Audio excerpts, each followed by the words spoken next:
Hi అండి అందరికీ. ఈరోజు గవ్వల తయారీ చూద్దాము.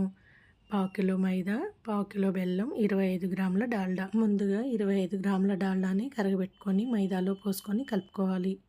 తర్వాత 1.5 కప్పు పాలు పోసుకొని మనం గోధుమ పిండిని కలిపినట్టుగా కలుపుకొని పక్కకు పెట్టుకోవాలి. ఒక నూనె చుక్క వేసుకొని ముద్దకు రాసుకుంటే మెత్తగా అవుతుంది, ఎండిపోకుండా ఉంటుంది. పావు గంట ఆగి పిండినంతా కలగలుపుకొని ఒకసారి చిన్న చిన్న ముద్దలు చేసుకోవాలండి. ఎంత చిన్న ముద్దలు చేసుకుంటే గవ్వలు అంత చిన్నగా వస్తాయి, బాగుంటాయి. గవ్వల చెక్కకి కొద్దిగా నూనె రాసుకోవాలండి.